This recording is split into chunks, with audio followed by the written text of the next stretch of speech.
Почитувани добро вечер. Вечерашен гостин во емисијата Став за прв пат е од сферата на економијата, кој има долгогодишно искуство во приватниот и корпоративниот бизнис секторот.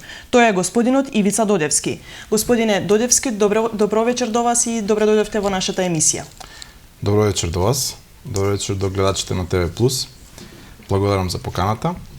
Се надевам дека во ова поларизирана политичка состојба во која западна нашето општество ќе се обидеме и ќе ги актуализираме темите од економијата, од кои што директно зависи стандардот и квалитетот на живењето на нашите граѓани. Господине Додевски, државата подолг период е во политичка криза. Ќе влие ли оваа криза врз домашната економија? Кризата генерално секогаш има негативно влијание врз економијата. Практично нивото на инвестициите и самите инвеститори во моментите на кризи, политички, безбедносни или било какви, секогаш се поригидни во делот на донесувањето на инвестицијските одлуки. Сходно на тоа, ситуацијава во државата која што веќе подолг период тлее, секако дека негативно ќе се одрази на самата економија, на нивото на инвестициите, а со тоа и на стандардот на населението и на нашите граѓани. Се уште актуелна и бегалската криза. Кое е низиното влијание? Видите, бегалската криза или ситуацијата на северот од Африка и Блискиот Исток е глобален феномен. Тоа е фактор на нестабилност кој што за жал ја зафати Република Македонија.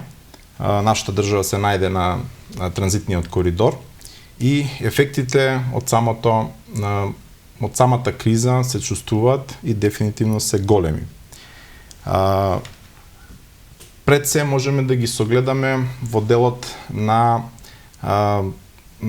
впечатокот што го добиваат луѓето од Западна Европа и од развиениот свет, кога ги гледат лошите слики на македонската граница. Секако дека тоа негативно влијае врз имиџот на државата, негативно влијае врз потенцијалните инвеститори, негативно влијае врз трговската размена, негативно влијае во сите други сфери на општественото и културното живење на државата. Економската состојба во државата е една од главните причини за иселување на младите. Што треба да се преземе за да се надмине овој проблем? Видете, пред се решавањето на екзистенционалните прашања на нашите млади би овозможило да истите најдат пристојна екзистенција, пристојни работни места и да со самото тоа останат и продолжат да го продолжат својот животен и професионален развој во рамките на нашата држава. Практично феноменот на иселувањето или современото номадство е карактеристичен феномен низ целиот свет. Имаме ситуации каде што луѓе од разни причини, тоа не секогаш економски причини, се иселуваат, ги менуваат местата на живење, бараат подобри услови за живот, бараат повисок стандард и секако дека исклучок не се нашите млади, кои првенствено доколку не успеа да се интегрираат во општеството, секако дека вториот можен чекор за нив е да пробат истото да го направат во некој од странските држави со развиен економски систем. Се со цел нормално не само да го решат екзистенционалното прашање, него и да се интегрираат во општество во кој што дефинитивно има повисок животен стандард и квалитетот на животот е на вистина повисоко ниво. Да. Често патувам и во рамки на патувањето често среќавам некои своји познаници од најраните детски возрасти. За жал истите не сум ги видел 10-15 години и сум заборавил дека луѓето воопшто постојат. Во една таква ситуација кога се видиме секако дека тоа е една блиска средба, пријатна средба. Накратко евоцираме спомени од каде се знаеме, како се знаеме. И често гледам дека нашите луѓе се добро интегрирани, дека ни системот на нашето образование стекнале одредени вештини и квалитети кои што се добро прифатени и добро крајна смисла платени од корпорациите во западните општества. И секако дека нашите луѓе успеале да обезбедат за себе еден пристоен живот таму, секако дека се далеку од Република Македонија, секако дека домашните им фалат, пријателите, блиските, роднините. Меѓутоа во одредена фаза од својот живот, веќе имам неколку случаеви кај што ги гледам луѓе, истите тие луѓе што се одамна надвор од државата, со кои што не сум се видел долг период, истите да се вратат. Едноставно во одредена фаза од животот трката по материјалните добра не е на прво место за нив. Се враќаат во државата, овдека се уште имаме една поопуштена атмосфера, каде што да кажеме динамиката и финансиската зависност од работното место не е пресудна. За разлика од Македонија, кај што луѓето може едноставно се опуштат и еден период од својот живот да го поминат така опуштени, на Запад тоа не е можно.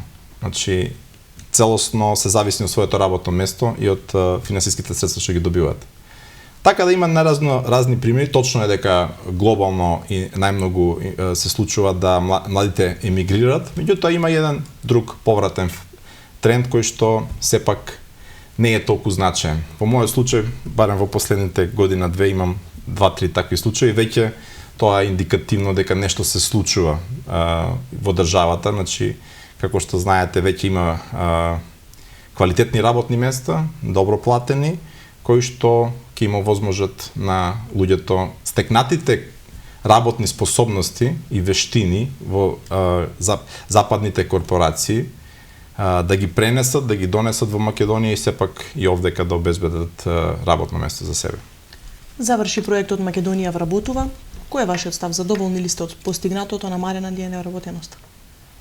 Па видите, немам детали, една бројка што е последна нешто што проверив на сајтот кога се подготвував за оваа емисија, беше 18.923 вработени нови работни места. Сега, во однос на вкупната вработеност во Република Македонија, која што изнесува близу 700.000, доколку податокот е релевантен, овие 20.000 не се многу, меѓутоа карактеристично за проектот Македонија, од тоа што можев да го слушнам по медиумите, е тоа дека практично имавме таргетирана група на население, имавме таргетирани групи кои што кроз проектот и одредените бенефици што ги дозволуваше државата за компаниите кои што ги вработија во делот на неплаќање на доприносите за одреден временски период,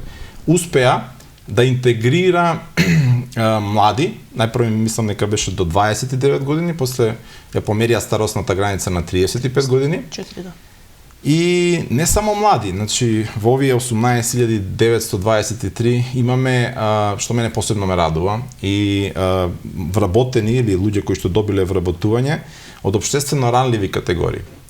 Збориме за социјални случаи, збориме за самохрани мајки, збориме за стечајци кои што подолг период не успеваа да најдат работно место, едноставно нивниот работен век беше при крај и не успеа да се интегрираат во современите барања.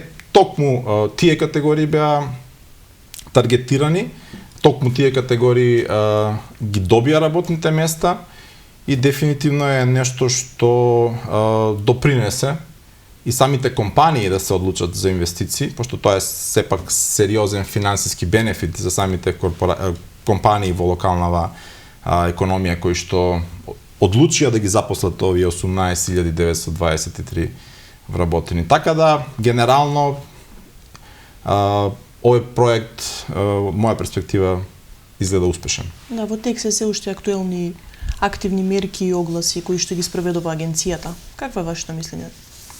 Па видите, повторно можев да забележам на сајтот на агенцијата за вработување дека има многу активни проекти. Истите се повторно таргетирани за одредени групи или професии кои што се малку присутни на нашиот пазар, а веќе има големо барање за истите. Сходно на тоа, ја забележав и бројката од 7000 и нешто отворени работни места, што за мене ми дава надеж дека во нашата држава, оној кој што навистина бара работа, да ја најде да работи, па макар таа работа била и некоја пониска од неговото моментално ниво на образование и на квалификации, истиот и ќе може да најде работа. Соодветно на тоа, доколку едноставно нема луѓе кои што би се запослили на одредени работни позиции, има и доквалификација, за која што луѓето кои што се заинтересирани сигурно дека можат низ службите да го реализираат тој свој хендикеп и да бидат прифатливи за работните организации, тоест за фирмите кои што се многу активни на пазар на труд. Сега само да напоменам дека на едно од локалниве радија ми падна како едно сознание дека дефинитивно многу домашни фирми, домашни бизнисмени бараат работни профили, кога истите би можеле лесно да ги најдат и кога пазарот на труд би бил, да кажеме, заситен, тогаш истите не би имале проблеми. Меѓутоа во овој случај се работи за спротивност, и ако имаме многу од една страна многу незапослени луѓе, во исто време имаме и многу приватни локални фирми кои што бараат работници. Значи луѓе кои што ќе дојдат и ќе додадат вредност у корпорацијата, кои што својот труд добро ќе го уновчат, меѓутоа во исто време ќе овозможат понатамошен раст и развој и остварување на профит за компанијата кај што би се запослила. Кои предлози би ги дали вие, на какви профили треба да се фокусира агенцијата? Па секако дека тука треба да се фокусираат, што и веќе се фокусираат на дефицитарните профили. Практично, освен приватниот сектор, мене поблизок ми е корпоративниот сектор или секторот на страните инвеститори, кои што секако дека бараат професионални профили од технолошките науки, инженерските науки. Тука посебно се активни некои стандардни професии кои што кај нас сега стануваат дел од нашето професионално портфолио. Тоа се инженери за процес, инженери за продукт, инженери за квалитет, специјалисти во логистика и така натаму, кои што со обемот би рекол на моменталните запослувања, на активните странски инвестиции кои што се не во мал број во Република Македонија и процесот на нивното растење, тоест пополнување на нивниот максимален капацитет, тоа е процес што некогаш трае 3 па дури 4 години од кога почнале да работат до кога го достигнале својот максимален и воедно и оптимален капацитет. Тие професии се барани, често гледам огласи за такво нешто, сајтовите од типот на вработување, најди работа, се секако и tekako полни со такви работни позиции. Нормално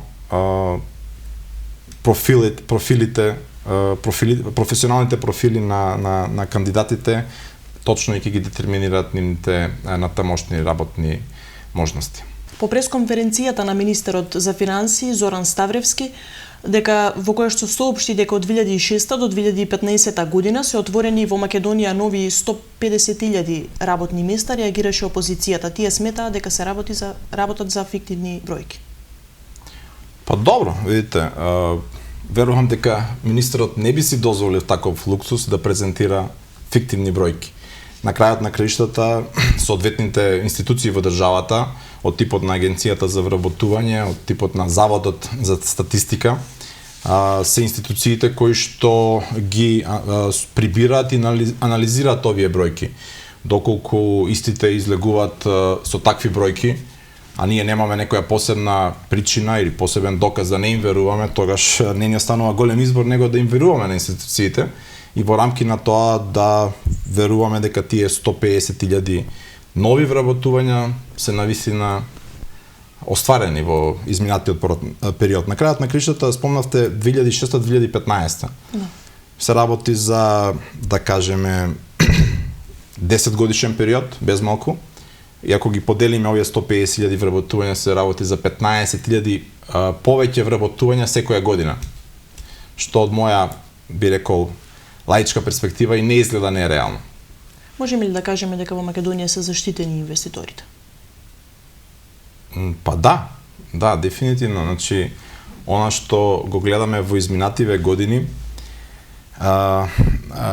практично инвестициите, странските инвестиции, нормално и домашните инвестиции се на високо место од агендата на актуелната политичка гарнитура на централно ниво и како такви не само што се заштитени страните и домашните инвеститори, меѓутоа се гледа еден, ќе се изразам на англиски, бизнес-френдли ориентација на самата влада, која што дефинитивно дека допринесува за, би рекол, новите работни места, отварањето, доаѓањето на страните инвеститори и воедно активните мерки што ги презимаат, мислам дека многу позитивно влијаат и на домашните фирми. Паралелно со тоа имаше еден процес на драконизација на казнената политика што беше особено актуелна во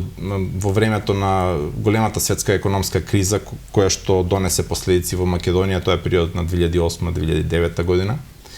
И ова бизнес-френдли ориентација на актуелнава влада доаѓа како една мала компензација на бизнес секторот поради воведување на првенствено построгите правила на однесување на фирмите и у некој дел и казните кои што беа, би рекол, поголеми. Мислам дека имаше одредени корекции во тој правец и дека сега самите казни, самата казнена политика се дефинира сходно на одредени параметри од типот на големината на предпријатието, од типот на, да кажеме, бројот на вработени, остварениот месечен, тоест годишен приход, остварениот профит и така натаму и така натаму.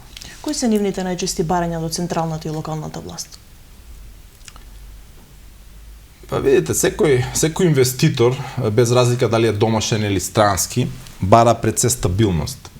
Кога ќе кажам стабилност, бара позитивна, меѓутоа и законска регулатива во континуитет, која што не се менува премногу, и законска регулатива која што ќе овозможи самата инвестиција да вроди со плод. На крајот на краиштата, деновиве слушнав низ медиумите една актуелна мисла, мислам дека беше изречена на презентацијата на анкетата на Германско-македонска бизнес комора, деновиве, верувам дека беше вчера, во која што еден од членовите на самата комора изјави дека инвестициите се како срна или инвеститорите се како срна.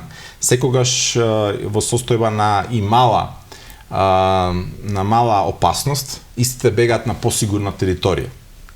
Што практично би значило дека доколку ние не обезбедиме една позитивна клима, една навистина би рекол позитивна атмосфера, првенствено безбедносна, политичка и така натаму, страните инвеститори нема да дојдат, домашните инвеститори ќе бидат многу поригидни со еден вид на оправдување пред самите себе дека сега моментално е криза и дека не е време да се инвестира. Можеби интересантно да се каже дека кинескиот знак за криза или опасност во исто време е и знак за можност. Така да во такви услови дефинитивно храбрите, соодветно финансиски подкованите корпорации кои што имаат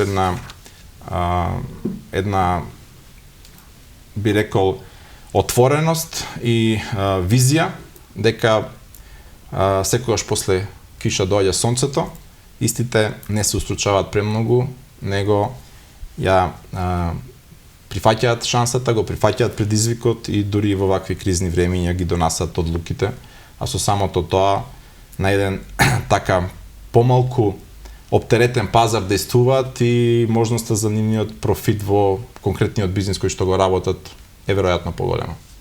Владата најави отворање на 2 нови технолошко-индустријски развојни зони во Куманово. Има ли градот локации за ваков проект? Не би знаел конкретно. Од тоа што можев да слушнам и од тоа што разменувам мислење со своји пријатели пред се, со своји би рекол кои што имаат каков таков фидбек од локалната или од централната власт, мислам дека беа актуелни 2 локации. Првата локација за која што се зборуваше подолг период, мислам дека тоа е во близината на бившата фарма во село Речица.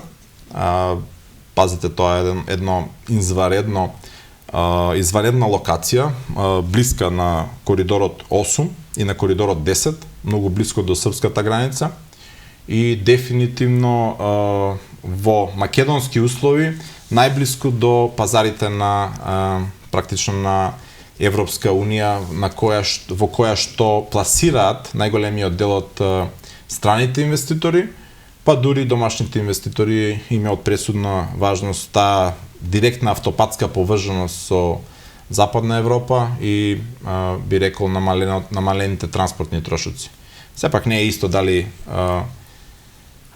самата локација на бизнисот е во близина на такви коридори, на директни автопатски поврзувања или се работи за некои поодалечени делови од државата каде што дефинитивно транспортот како ставка влијае негативно. Што ќе значат овие зони за градот? Ќе има ли придобивки?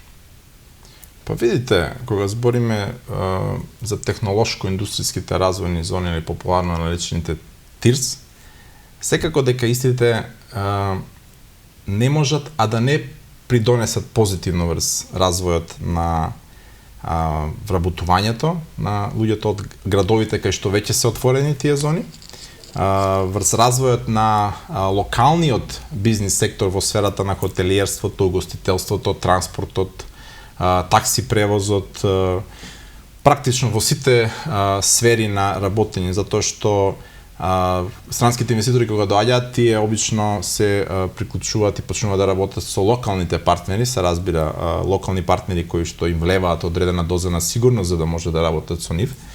Практично една странска компанија која што доаѓа и да кажеме отвара 1000-1500 вработувања директни во самата компанија, во исто време прави и аутсорсинг на многу други дејности или придружни дејности што не се во главната сфера на нивното работење, токму кон локалните компании.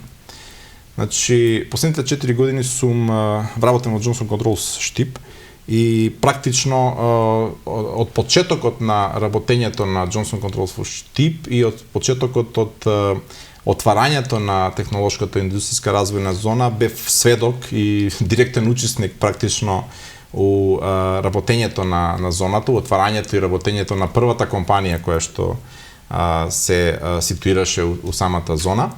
И можам да кажам дека ефектите за Штип како град кој што и како имаше развиен приватен сектор, кај што за разлика од некои други градови меѓу кои веројатно и нашиот, бизнис секторот го води главниот збор, ги кажува последните и конечните одлуки.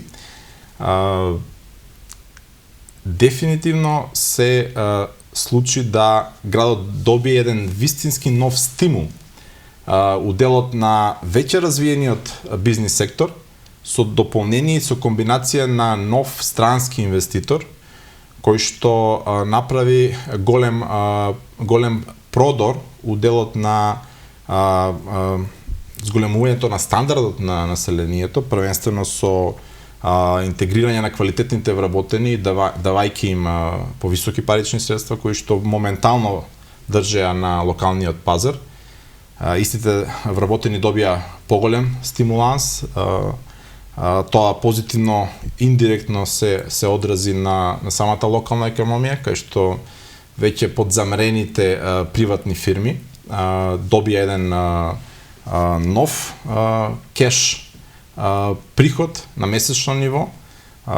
Може да замислите што би значило кога 1500 вработени на ист ден ќе земат плата. Не знам кога тоа последен пат се случило во Куманово, меѓутоа во Штип и во другите градови кај што работат едни вакви гиганти, би ги споменал тука Дрекслер Мајер од Кавадарци, би ги споменал Кромбертен Шуберт во Битола, секако зоната во Скопје со Кемет, со Джонсон Electronics или сега Вистеон, па после Делфи, конечно, таму е ситуиран, Джонсон Мети и останатите компании кои што работат, во моментот на самото исплаќање на личните доходи, се чувствува еден позитивен импулс во самата економија на градот. Последен пат се сеќавам на таква атмосфера во Куманово во крајот на 90-тите, почетокот на 2000-та година, кога Келог Брауни Рут или Брауни Рут во тоа време беше во Куманово и кога на еден повисок, поголем број на локално население кој што беше вработено таму исплаќаше прилично добри лични доходи. И сега, кога сме кај зоните, тие сами по себе се отварат во моментот кога првиот инвеститор се одлучи за одредена локација, која што е секогаш поврзана со поголем град. Во случајот, осим Куманово, мислам дека сите поголеми градови во Македонија ги добија првите инвеститори и мислам дека некои од инвеститорите веќе се таму, работат дури и во зоните, меѓутоа имаме случаеви и во практично во првите година до 2 од нивното работење во Република Македонија се одлучуваат за нешто што наједноставно би се опишало со зборот Brownfield по нивна терминологија, се со цел, значи, почетокот на производството, пробното производство, првобитниот ангажман на вработените да биде у едни помали простори, за да во моментот кога обемот на производство расне, кога почнува да се навистина да имаме поголем аутпут, паралелно градејќи го гринфилдот во технолошко-индустријската развојна зона, во еден момент доаѓа до префрлување од браунфилдот во гринфилдот и со тоа продолжува да расне капацитетот, а со растење на капацитетот се разбира расне и бројот на вработените кои што се запослуваат у тие компании. Така да, краток одговор на вашето прашање е дека технолошко-индустријските развојни зони, првите инвеститори се навистина едно ново поглавје во економијата на локалната економија на секој град. Дали повеќе простор треба да се остави на домашните или на странските инвеститори? Па мислам дека има простор и за домашните, а секако и за странските. Би направил една мала диверзификација по делот на тоа што би значило странско предпријатие, странска корпорација и што би значило за локалната економија домашните, тоест локалните мали и средни предпријатија. Кога станува збор за странските инвеститори, корпоративните инвеститори кои што доаѓаат со неопходниот и високиот фонд на знаење во своето работење, истото знаење, истите техники на работење ги пренесуваат на локалното население, кое што допринесува за нивен професионален раст и развој. И подоцна, истите тие вработени кога поради ликвидноста на пазарот на труд се селат и работат у помали компании, секако дека стекнатото искуство го пренесуваат у самите помали компании и овозможуваат нивен раст и развој. Значи, корпоративниот свет со стотици години на наназад акумулира искуство, акумулира знаење и акумулира енергија, кое што успева да го издигне самиот главен аспект од нивното работење на едно многу повисоко ниво. Затоа се тие корпорации оние кои што растат, кои што се развиваат, затоа се тие корпорации кои што успеваат да отварат нови производствени и продажни капацитети низ целиот свет. Практично во денешно време глобалните корпорации имаат своји представништва секаде низ светот. Нивните зони се поделени главно на Северна или на Америка, на Северна и Јужна Америка, нормално на Европа со Африка и на Азија. Значи, global footprint секоја од корпорациите има секаде низ светот и со самото нивно знаење што го поседуваат, има возможуваат не само да останат и обстанат у бизнисот, дури и у кризни времиња, туку и да напредуваат и да продолжат да растат и да се развиваат. Сега, кој е бенефитот на локалните компании? Како што реков во едно од претходните прашања, практично локалните компании ќе успеат да, соработувајќи со глобалните компании или со странските инвеститори во Македонија, да го издигнат својот начин на работење на едно повисоко ниво, кое што ќе има возможност да ги согледаат сите можности. При тоа да растат и да развиваат својата компанија, а во исто време да овозможат едни пошироко позитивно влијание во самата локална економија.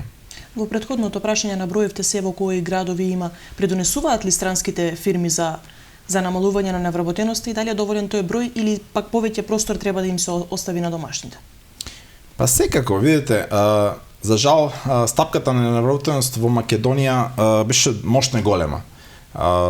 Мислам дека се споменуваше цифрата од 38% пред некои 9-10 години. Така да таа стапка на вработеност заедно со имигрирањето или преселувањето на нашите млади, кои што треба да останат и да даваат додадена вредност во сопствената економија, остава еден голем простор и за домашните и за странските инвеститори. Најновите податоци на тема вработеност во Република Македонија се некаде околу 24%. Значи, стапката на невработеност се намали од 38 на 24, што значи дека практично оние 150.000 нови вработувања во споменатиот период изгледаат реално. Сега, на кого треба да се даде поише простор, ако е тоа прашањето? Јас би рекол, не би ги делил компаниите на страни и домашни, би ги делил на успешни и неуспешни. Пазарот на труд е ликвиден секаде низ светот, секој има право на избор на работното место сходно со своите карактеристики и во тие рамки конкуренцијата помеѓу домашните и странските корпорации доведува до додадена вредност за самите вработени за самите граѓани во Република Македонија. Што би значило тоа кога одредена странска компанија сака да ангажира одреден работен профил кој што е баран на пазарот на труд во Македонија, а не може да го најде, таа нема друга алтернатива него да понуди поголема плата. Нели, сите ние работиме за плати. Во едни такви услови, доколку вработениот види додадена вредност во тоа да се пресели да работи за странската компанија, домашната фирма или другиот странски инвеститор ќе биде во состојба да изгуби квалитетен човек кој што веќе стекнал proficiency на неговата позиција и ќе мора да ангажира друг таков човек во чиј тренинг, обуки и професионално усовршување ќе потроши многу време, пари и енергија. За да не му се деси тоа, самиот работодавец се одлучува за нешто што би било мудро у негова ситуација, тоа е да му ја покачи платата на сопствениот вработен, со цел да го задржи, да го мотивира дополнително со некои други нематеријални аспекти, се со цел вработениот да остане и да продолжи да додава вредност на неговата компанија. Така да, дилемата дали странски или домашни, јас би рекол и двете, паралелно треба да се работи на растот и на развојот на домашните и страните инвеститори, а тоа долгорочно гледано ќе донесе до еден поголем бенефит за граѓаните, практично, за растење на нивниот животен стандард, а со самото тоа што ми порасне животниот стандард и квалитетот на животот ќе биде на едно повисоко ниво. На крајот на кришта тоа е целта на сите нас и верувам дека во тој правец е и одговорот на прашањето дека треба да ги имаме и страните и домашните. Потребни се на една економија и домашни и страни. Нивната конкуренција е здрава, пред се за граѓаните. Има ли државата бенефит од повратниците од Ирак и Авганистан? Вложуваат ли тие своји средства? И дали придонесуваат за економскиот развој? Па секако да, ќе би го подели прашањето на два дела. Потрошувачката на нашите граѓани, кои што имаат прилично добри приходи од работењето на проектите во Ирак, Авганистан или на некои други локации во светот, се пред се девизните трансфери што се прават на име на нивни лични доходи, кои што дефинитивно имат позитивно влијание врз потрошувачката, а со тоа и работењето на локалните компании. Значи, личната потрошувачка пред се е значаен аспект од и бенефит за државата и за градот од нивниот престој работа во странство. Вториот дел од прашањето е дали истите покрај потрошувачката се одлучуваат и да инвестираат. Да, има такви случаи. За жал, тие случаи се неинституционализирани. Значи, обично покрај некои успешни примери за кои што сакам да изразам секоја чест и почитување на нивното работење, има и многу незрели бизнис или деловни одлуки кои што се направени без соодветни подготовки, без соодветни финансиски анализи, без соодветен бизнис план. И у крајна смисла на моментот на донесување на одлуката за инвестирање била сведена на емоција, а не на рационално финансиско и стратегиско управување со нивните парични средства. Во такви случаи имаме ситуации кај што истите покрај првобитниот ентузијазам се соочуваат со голем број на препреки. Едноставно луѓето не се стручни за бизнисот што го отвориле, немаат одредено соодветно познавање, немаат познавање од делот на колаборацијата со институциите пред се. Значи немаат познавање од пазарот на трудот. Нивните проекции се премногу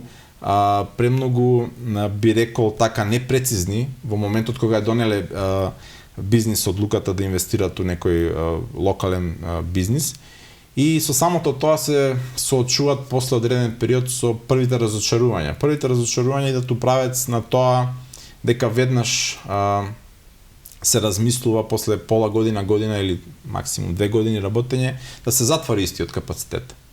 Нормално, некои од нив успеваат да продолжат и да функционираат доста успешно на локалниот пазар. За жал, повеќето од нив се затвараат. Самата бизнис одлука на инвеститорите или повратниците од проективе, кои што акумулираат одредени финансиски средства, ги доведува во ситуација на загуби, на демотивација и на еден би рекол така севкупно лош впечаток од инвестицијата. Во какви бизниси најчесто се одлучуваат да вложат? Се работи за мали локални бизниси, стопанските дејности кои што може да бидат отворени се секако пошироки. Пред се во делот на угостителството гледам многу инвестиции. Тука и градежништвото, значи има позитивни примери кај што имаме здружување на повратниците од проективе и нивно пред се за нивни потреби, меѓутоа и со тек на време после една, друга, трета изградена зграда веќе се влегуваат во сферата на градежништвото како сериозни фирми. Дополнително се тоа мали трговски предпријатија, мали производствени капацитети кои што многу брзо се соочуваат со веќе постоечките бизниси во таа сфера и имаме најразлични случаи. Некои од нив успеваат и продолжуваат да работат, некои од нив за жал својот бизнис подухват го завршуваат неуспешно. Го споменавте здружувањето на капиталот. Кој е неговото значење? Па видите што, здружување на капитал е нешто за што западните развиени општества и економии имат голема традиција. Значи, пред се, здружувањето на капиталот иде во правец на инвестиции во акционерските друштва кои што котираат на нивните берзи. Здружувањето на капиталот може да биде во најразлична форма. Здружувањето на капиталот моментално во рамките на Република Македонија е покриено со 1 до 2 закона, значи со законот за трговски друштва и организациона форма друштво со ограничена одговорност, во која што има повеќе содружници или повеќе партнери, во кои што може да запишат одредени влогови у самата компанија. И со самото тоа, доколку има една позитивна синергија помеѓу нив, да возможат нивното здружување пред се финансиско, меѓутоа и од аспект на потенцијалот на нивните работни карактеристики, способности, вештини, да дојде до една синергија кај што повеќе мали инвеститори се здружуваат и прават бизнис подукват со додадена вредност. Значи токму синергијата ја раѓа таа додадена вредност на бизнисот. И имавте таа чест неодамна да присуствувате на одбележувањето на 20 годишнината од Македонската берза. Во вашето друштво беа највисоките, најзначајните функционери од економската област во Македонија. Така, на 29 март се одржа 20 конференција или одбележување на 20 години од постоењето на Македонската берза. Во рамки на тоа беше, би рекол, една интересантна конференција во која што најеминентните фактори од областа на финансиите, од берзанското работење и останатите учесници на пазарот на капитал во Македонија беа присутни. Имаше излагање на реномирани академици, стручни лица во сферата на финансиите, од кои што секогаш и секаде може да се научи. Така да, осим тоа што беше презентирано една мала ретроспектива на работењето во последните 20 години на самата берза, која што почнала нели од една многу ниско скалило и успеала да достигне одреден степен на раст и развој.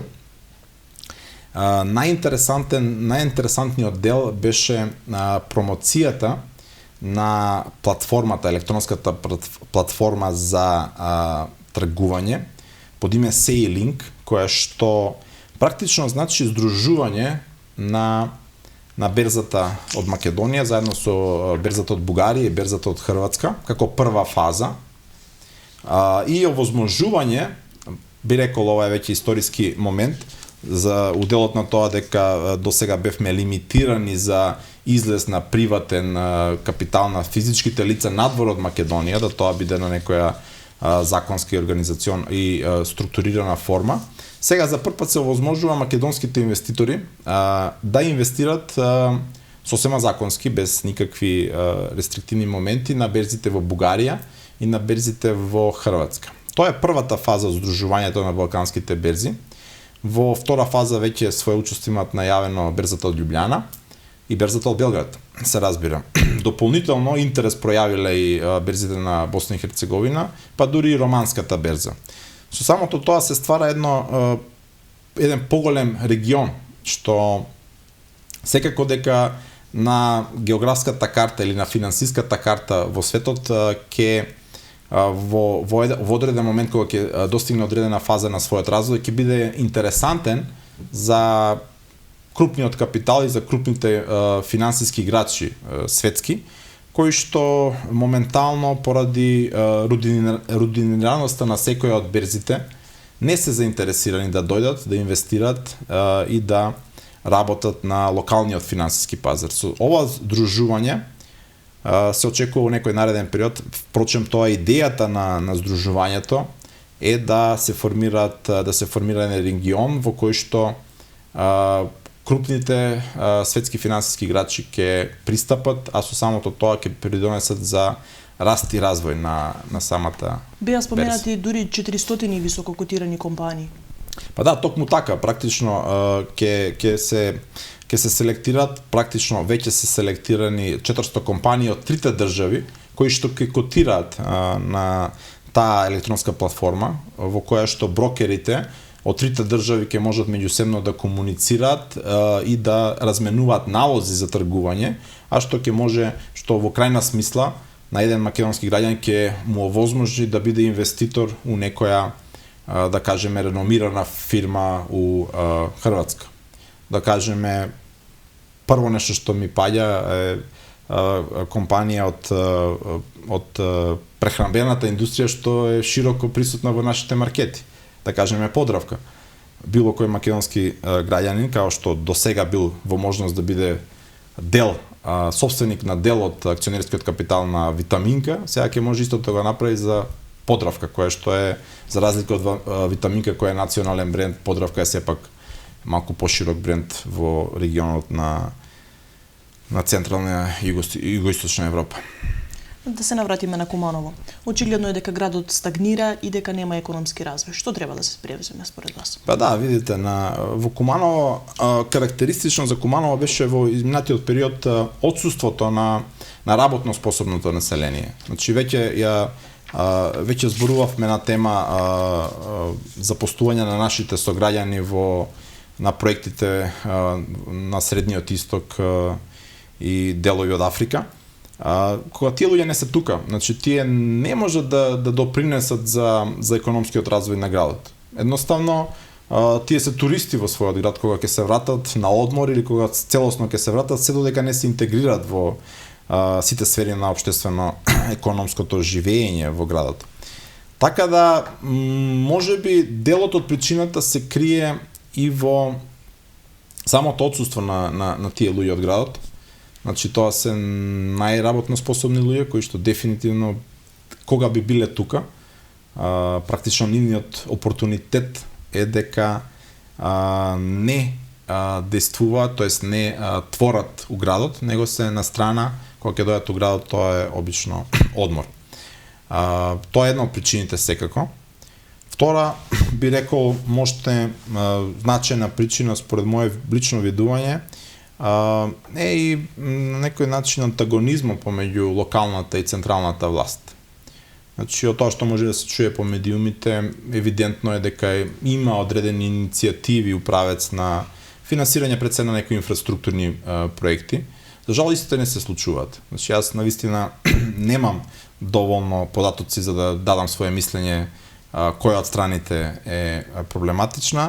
Меѓутоа, дефинитивно Куманово не само што нема економски развој, нема ниту инфраструктурен развој. Значи, самите знаете со какви се инфраструктурни проекти се соочува, проблеми се соочува градот.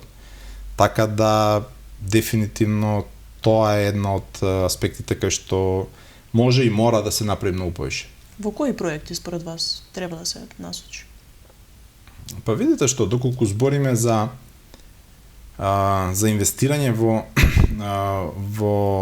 инфраструктурни објекти од градот, секако дека тука не можам да не забележам дека цели населби кои што се нови, во кои што веќе се градат објекти за лично, индивидуално домување и за кои што се плаќаат сите комунални трошоци или комунални давачки, истите не добиваат канал, истите не добиваат вода, истите не добиваат асфалт. И во мојот животен век јас сум сведок на една таква ситуација со зелен рид на времето, меѓутоа сега се направи зелен рид, сега имаме една друга нова населба, кај што веќе има многу индивидуални објекти, главно поле. Таму се уште нема никакви услови за живење. Значи, наскоро добиен проект преку европски се надевам. Наскоро така е ветан, ќе видим. Се надевам дека нешто ќе се направи на таа тема. Навистина е некоректно луѓето што платиле комунали долго време да останат без инфраструктурни поврзувања. Кој е вашиот став за буџетот на општина Куманово? Евидентно е дека недостасуваат средства. Со самото тоа што гледаме многу започнати и недовршени инфраструктурни објекти, со самото тоа што граѓаните на градот не секогаш навремено добиваат инфраструктурни приклучоци и не се дел од урбаното живење, не води на заклучок дека дефинитивно ни фалат средства во буџетот. Советниците од опозицијата, поточно од коалицијата за подобра Македонија, често обвинуваат дека се носи нереален буџет и дека постојано се врши ребаланс. Веројатно мислите на општинските советници, у Советот на градот на Куманово. За жал не сум вклучен директно во работењето на Советот на градот, така да имам само парцијални, би рекол, површни податоци. Од тоа што можам да го видам и од што можам да пренесам искуство од корпоративниот свет е дека буџетирањето на една фирма, една компанија е апсолутно битно и еден од основните фактори на успешно работење на самата фирма. Сходно на тоа, уделот на јавните финансии, уделот на градскиот буџет, верувам дека е од особено големо значење правилно да се буџетира, точно да се буџетира приходите во градската каса, а соодветно на тоа и да се планираат реално остварливите проекти во кои што ќе бидат од големо значење за граѓаните на градот. Соодветно на приоритизацијата која што ќе дојде токму од граѓаните кроз јавни анкети, кроз средби со граѓаните и на крајот на криштата од видувањето на советниците кои што се гласот на граѓаните во Советот на општина Куманово. Почитуван господине Додевски, ви благодарам што одвоивте време и што бевте наш гостин. Благодарам на вас, благодарам на граѓаните што беа дел од оваа емисија. Почитувани гледачи, тоа беше се за вечерва. Останете на Телевизија Плюс.